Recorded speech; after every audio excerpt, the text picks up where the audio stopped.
పిల్లలకి స్కూల్ పాఠశాలైతే పేరెంట్స్‌కి స్కూల్ పేరెంట్స్‌శాల. వాగర్థావివ సంపృక్తౌ వాగర్థ ప్రతిపత్తయే జగతః పితరౌ వందే పార్వతీ పరమేశ్వరౌ. ఆదిత్యాయ చ సోమాయ మంగళాయ బుధాయ చ గురుశుక్ర శనిభ్యశ్చ రాహవే కేతవే నమః. శృంగేరి జగద్గురు పీఠాధిపతులకి కంచి పీఠాధిపతులకి నమస్కారములు తెలియజేసుకుంటూ కార్యక్రమాన్ని ప్రారంభిద్దాం. ద్వాదశ రాశులకు సంబంధించి 1 జూలై నుంచి 15 జూలై వరకు వివిధ రాశుల్లో జన్మించినటువంటి వారికి ఏ విధంగా ఉండబోతుందో తెలుసుకునే ముందు గ్రహ సంచారం గురించి తెలుసుకుందాం. వృషభ రాశిలో శుక్రుడు, అలాగే మిథునంలో రవి గురువు, కర్కాటకంలో బుధుడు, సింహంలో కుజ కేతువు, అలాగే కుంభంలో రాహువు, శని మీనంలో 13 జూలై నుంచి శని వక్రీకరించే స్థితి పొంది ఉంటాడు. అయితే ప్రధానంగా గమనించుకున్నట్లయితే చాలామంది ప్రేక్షకుల్లో ఉన్నటువంటి చాలా సందేహాలు, కొన్ని చెప్పినటువంటి విషయాల్లో కొన్ని మాకు ఫలితాలు సరిపోవట్లేవు అని అంటున్నారు. అంటే దీని అర్థము చాలామంది చూసుకునేటువంటిది సన్ జొడాయిక్ సైన్ ద్వారా చూసుకుంటున్నారు. అంటే ఈ ఉదాహరణకు చెప్తున్నాను, 23 జూలై నుంచి 22 ఆగస్టు మధ్యలో పుట్టినటువంటి వాళ్ళకి లియో సైన్ అని చెప్తారు. కాబట్టి సింహరాశి గురించి చెప్పేటప్పుడు 23 జూలై నుంచి 22 ఆగస్టు మధ్యలో పుట్టిన వాళ్ళు చూసుకుంటున్నారు. అది తప్పు. మీరు జన్మించినటువంటి జన్మ తేదీని అనుసరించి ఒక నక్షత్రము, ఆ నక్షత్రాన్ని అనుసరించి రాశి ఉంటుంది, ఆ రాశి ప్రకారమే మీరు చూసుకోవాలి. ఇది సరైనటువంటి విధానము. కొంతమంది నామ నక్షత్రం చూసుకుంటున్నారు. ఉదాహరణకి శ్రీనివాస్ అని చెప్పి అనుకున్నాం అనుకోండి, చాలామంది సి అనే అక్షరం ఈ శతభిష నక్షత్రంలో ఉంటుంది కాబట్టి కుంభరాశికి చూసుకుంటున్నారు, తులారాశికి చూసుకోవాలి. కృష్ణవేణి అన్నప్పుడు మిథున రాశి చూసుకుంటున్నారు, అది కూడా తులారాశి, అలా చూసుకోవాలి. కాబట్టి మనం అనేక విధాలుగా ఈ శాస్త్ర ప్రకారము మనకు ముందుకు వెళ్ళినట్లయితే తప్పకుండా ఆ ఫలితాలు అనేటువంటివి మనకు సరిపోతాయని చెప్పవచ్చు. ఇక ఆలస్యం చేయకుండా వివిధ రాశుల వారికి ఈ 1 జూలై నుంచి 15 జూలై వరకు ఏ విధంగా ఉండబోతుంది, ఆదాయ వ్యయాలు, ఖర్చులు, అలాగే పరిస్థితుల అనుకూలత, ఇవన్నీ కూడా క్లుప్తంగా మనం తెలియజేసుకునే ప్రయత్నం చేద్దాం. ద్వాదశ రాశులలో భాగంగా 5వదైనటువంటి సింహరాశిలో జన్మించినటువంటి వారికి 1 జూలై నుంచి 15 జూలై వరకు ఏ విధంగా ఉండబోతుందో తెలుసుకునే ప్రయత్నం చేద్దాం. ముందుగా ఈ యొక్క సంబంధించినటువంటి సింహరాశి వారికి శుక్రగ్రహ సంచార ప్రభావం అనుకూలముగా లేదు. మీకు ప్రధానంగా స్త్రీపరమైన విద్వేషం కలిగే అవకాశం ఉంటుంది. అపనిందలు మీరు పడతారు. కాబట్టి స్త్రీలతో మాట్లాడేటప్పుడు జాగ్రత్తలు పాటించండి.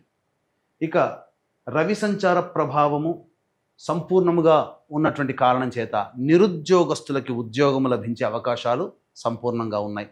ఉద్యోగస్తులకైతే మీకు చక్కటి ప్రమోషన్స్ కానీ, లేకపోతే ప్రభుత్వ రంగంలో పనిచేసేటువంటి వాళ్ళకి కోరుకున్న చోట బదిలీలతో కూడుకున్నటువంటి ప్రమోషన్స్ కానీ లభిస్తాయి. మీ యొక్క కీర్తి ప్రతిష్టలు పెరుగుతాయి. మీరు చేస్తున్నటువంటి పనికి ప్రోత్సాహకాలు పెరుగుతాయి. గురుగ్రహ సంచార ప్రభావం కూడా అనుకూలంగా ఉన్నటువంటి కారణం చేత ధనపరమైనటువంటి లావాదేవీల్లో మీకు చక్కగా లాభం చేకూరుతుంది.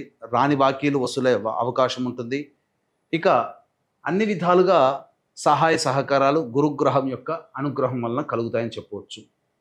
ఇక ప్రధానంగా ధన ప్రవాహము గురువు వల్ల కలిగితే బుధగ్రహ సంచారం మీకు ప్రతికూలమైనటువంటి ఫలితాలు కలుగుతాయి. అంటే ధనం రాగానే ఖర్చులకి చకచక ఖర్చులకి వెళ్ళిపోతుంటాయి, లేదా అనవసరమైనటువంటి పెట్టుబడులు పెడతారు, స్టాక్ మార్కెట్స్లో పెట్టుబడులు పెడతారు. కాబట్టి జాగ్రత్తలు పాటించండి. ముఖ్యంగా బుధగ్రహ సంచారము అనుకూలంగా లేదు. ఈ కారణం చేత కొంత సంతోషముగా లేని పరిస్థితులు, ఆరోగ్యం పట్ల శ్రద్ధ వహించాలి. శిరోబాధలు ఎక్కువగా ఉంటాయని చెప్పవచ్చు. ఇక కుజ కేతుల యొక్క సంచార ప్రభావము ఇది కూడా అనుకూలంగా లేదు. కాకపోతే మొండి ధైర్యం పెరుగుతుంది, ఏదైనా సాధించాలనే కసి పెరుగుతుంది. కానీ మీ అంతటి వాడు లేడు అని మీరు ఆ భావన ఉండడం వల్ల, ఇతరులను చులకనగా చూడడం వల్ల సింహరాశిలో జన్మించినటువంటి వారు మీ విలువని కోల్పోతారు. దగ్గర వారిని దూరం చేసుకుంటారు మీ మాట తీరు వల్ల, మీ ప్రవర్తన వల్ల. కాబట్టి ఆలోచించండి. ప్రేమతో అందరితో వ్యవహరించే ప్రయత్నం చేస్తే ఈ కుజకేతుల యొక్క సంచారం మీకు కొంతవరకు ఉపశమనం లభిస్తుందని చెప్పవచ్చు. ఇక రాహు సంచార ప్రభావము ప్రధానంగా ఈ యొక్క సింహరాశిలో జన్మించినటువంటి వారికి ఎల్లప్పుడూ కూడా ఇతరుల మీదనే పైచేయి సాధించాలనే కసితో మీరు పనిచేస్తారు. కొంతవరకు అనుకూలంగా ఉన్నప్పటికీ కూడా ఇతరులు మిమ్మల్ని మోసగించే అవకాశాలే ఈ రాహుగ్రహ సంచారం వలన కలుగుతాయి, లేదా ఇతరుల వలన మీరు నష్టపోతారు. కాబట్టి ఏదైనా వ్యవహారం నడిపేటప్పుడు జాగ్రత్తలు పాటించండి. శని సంచారము అష్టమ శని ప్రభావం ఎలా ఉన్నప్పటికీ కూడా గత కొంతకాలంగా అష్టమ శని అనుకూలంగా లేని కారణం చేత అనారోగ్య సమస్యలు, తీవ్రమైనటువంటి ఒత్తిడులు, అలాగే సమయానికి భోజనం చేయలేకపోవడం లాంటి సమస్యలతో ఈ అష్టమ శని ప్రభావం మీకు ఉన్నప్పటికీ 13వ తారీఖు నుంచి వక్రీకరించిన కారణం చేత అష్టమ శనితో పాటుగా ఈ సప్తమ శని ప్రభావాన్ని కూడా కలగచేస్తాడు. కాబట్టి జాగ్రత్తలు పాటించండి. ముఖ్యంగా 4 కూడళ్ల మధ్యలో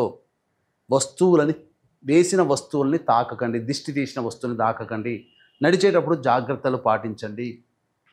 ముఖ్యంగా 9వ తారీఖు నుంచి మీరు ఎవరితో కలిసి దాంపత్యంలో ఉంటారో, అనగా మీ యొక్క జీవిత భాగస్వామి మరియు వ్యాపార భాగస్వామితో కొంత ప్రతికూలమైనటువంటి వాతావరణం ఉంటుంది. సమయం అనుకూలంగా లేదు కాబట్టి తగ్గి ఉండే ప్రయత్నం చేయండి. కొంతకాలము, సంవత్సరంలో కొంతకాలము వారిదే పై చేయి ఉంటుంది, వారి మాటే వినాల్సి వస్తుంది, వారి మాటే నెగ్గుతుంది, వారు చెప్పిందే జరుగుతుంది. ఒప్పుకుంటే తప్పు లేదు కదా. కాబట్టి ఈ కుజుడు కేతువు మీకు ఆ విధమైనటువంటి వెసులుబాటు ఇవ్వడు, నేనే గొప్ప అన్నట్టు తయారు చేస్తాడు. కానీ ఇక్కడ శని రాహుల ప్రభావం కూడా అధికంగా ఉన్నటువంటి కారణం చేత మీ జీవిత భాగస్వామి, వ్యాపార భాగస్వామి లేదా మీరు ఎవరితో కలిసి పనిచేస్తారో వారిదే పై చేయి అవుతుంది. కాబట్టి వాస్తవాన్ని ఒప్పుకునే ప్రయత్నం చేయండి, అన్ని విధాలుగా అనుకూలంగా ఉంటుందని చెప్పవచ్చు. ఈ రాశిలో జన్మించినటువంటి స్త్రీలకి ప్రధానంగా కోరుకున్న చోట గౌరవ మర్యాదలు లభించవు, ఇతరులతో మాటలు పడాల్సినటువంటి పరిస్థితి వస్తుంది, విలువైన ఆభరణాలని కోల్పోయవలసినటువంటి పరిస్థితి వస్తుంది. కాబట్టి జాగ్రత్తలు పాటించండి. ముఖ్యంగా సంతానం కోసం ఎదురు చూసేటువంటి మహిళలు వాయిదా వేసుకోవడం మంచిది. ఆల్రెడీ గర్భధారణ జరిగినటువంటి వాళ్ళు వైద్యుని యొక్క సలహాలు తప్పకుండా పాటించాలి. దైవానుగ్రహాన్ని పొందే ప్రయత్నం చేయాలి. వివాహం కాని అమ్మాయిలకి వివాహ సంబంధాలు కుదిరే అవకాశము గోచరమవుతుంది. 9వ తారీఖు తర్వాత మంచి ఫలితాలు లభిస్తాయని చెప్పవచ్చు. తర్వాత చెప్పొచ్చేది ఏమిటంటే, ప్రధానంగా ఈ యొక్క రాశిలో జన్మించినటువంటి వారికి సాధారణమైనటువంటి ఫలితాలు కలుగుతాయి. ఒక రవి గురువు సంపూర్ణంగా అనుకూలంగా ఉన్నాడు, మిగతా గ్రహాలు ఏవి కూడా అనుకూలంగా లేని కారణం చేత చేస్తున్నటువంటి వృత్తి, ఉద్యోగ, వ్యాపారాల్లో భయముతో కూడుకున్నటువంటి జీవన విధానము ఇంట బయట ఉంటుంది. ఖర్చులు పెరుగుతాయి, జాగ్రత్తలు పాటించండి.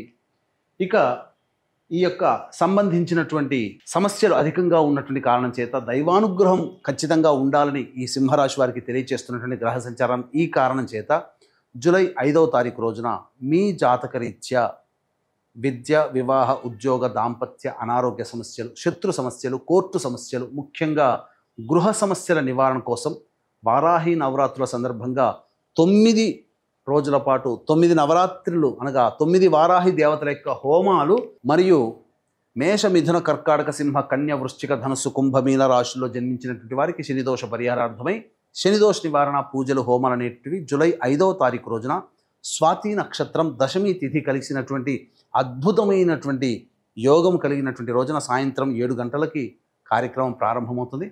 ఈ 5వ తారీఖు సాయంత్రం 5 గంటల లోపల మీ గోత్రనామాలు నమోదు చేసుకునే ప్రయత్నం చేయండి. ఈ కార్యక్రమంలో నమోదు చేసుకున్నటువంటి వారికి శక్తిపాతము చేయబడినటువంటి శంకరుంగలి మాలని ఇవ్వడం జరుగుతుంది. ఇక జూలై 1వ తారీఖు నుంచి 15వ తారీఖు వరకు ఆదాయము, వ్యయము మరియు మానసికమైన పరిస్థితి ఏ విధంగా ఉండబోతుందో తెలుసుకునే ప్రయత్నం చేద్దాం. 1వ తారీఖు రోజున పెండింగ్లో ఉన్నటువంటి పనులన్నీ పూర్తి చేసుకుంటారు, అన్ని విధాలుగా అనుకూలంగా ఉండేటువంటి పరిస్థితి, ధనపరమైనటువంటి సమస్యల్ని పూర్తి చేసుకుంటారని చెప్పవచ్చు. కాకపోతే అత్యుత్సాహము పనికిరాదు. 2, 3 తారీఖుల్లో కుటుంబ సభ్యులతో వాగ్వివాదాలు పెరుగుతాయి, సంతానము మూలకంగా ఖర్చులు కూడా ఉంటాయి. జాగ్రత్తలు పాటించండి. అనవసరమైన ఖర్చులు పెడతారు, మనస్సు ప్రశాంతంగా ఉండదు, ఇంట్లో కంటే ఎక్కువగా బయట గడిపే అవకాశం ఉంటుంది. 4, 5, 6 తేదీల్లో నూతన వ్యక్తులు పరిచయం అవుతారు, సోదర సోదరిమణులు తెలిసిన వారి యొక్క సహాయ సహకారాలతో మీ పనులని పూర్తి చేసుకుంటారు. ధనపరమైన సమస్యలు తీరుతాయి. ఖర్చుకు మించిన ఆదాయం కూడా లభిస్తుంది. అన్ని విధాలుగా విందులు వినోదాల్లో ఆనందంగా పాల్గొంటారు. 7, 8 తేదీల్లో కనుక చూసుకున్నట్లయితే మీకు ప్రధానంగా వాహనాన్ని నడిపేటప్పుడు జాగ్రత్తలు పాటించాలి. తల్లిగారి ఆరోగ్యం పట్ల శ్రద్ధ వహించాలి. ఏ పని చేసినా ప్రశాంతత లేని జీవితాన్ని పొందుతారు. 9, 10, 11 తేదీల్లో మీ ఆరోగ్యం పట్ల శ్రద్ధ వహించాల్సినటువంటి పరిస్థితి. జ్వర సంబంధమైనటువంటి పీడనలు ఉండే అవకాశం ఉంటుంది. అలాగే వృధా కాలయాపన చేస్తారు. తద్వారా ఏ పని ముందుకు సాగదు. ఖర్చులు కూడా పెరుగుతాయని చెప్పవచ్చు.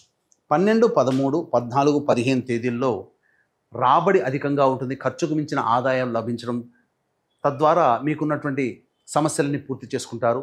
సంతోషంగా కుటుంబ సభ్యులతో గడుపుతారు. పార్టీలకు వెళ్ళే అవకాశం ఉంటుంది. అన్ని విధాలుగా ఆనందదాయకంగా ఈ 12, 13, 14, 15 తేదీల్లో మీరు ఉంటారని చెప్పవచ్చు. ఏ తర్వాత చెప్పొచ్చేది ఏమిటంటే 2, 3, 7, 8 ఈ తేదీలలో ఖర్చుల విషయంలో జాగ్రత్తలు పాటించాలి.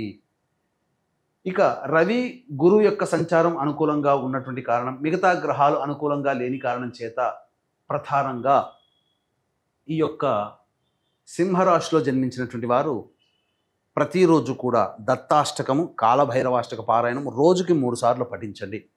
ఇప్పుడు చెప్పినటువంటి సమస్యల కంటే ఇంకా ఎక్కువగా సమస్యలు మీరు ఎదుర్కొంటున్నట్లయితే దగ్గరలోని మంచి ఉపాసనాపరులు అయినటువంటి జ్యోతిష్యులను సంప్రదించి వారి సలహాలు సూచనలు కనుక పాటించినట్లయితే మరింత మెరుగైన జీవితాన్ని పొందుతారని తెలియజేస్తూ సర్వం శ్రీ ఉమామహేశ్వర పరబ్రహ్మార్పణమస్తు.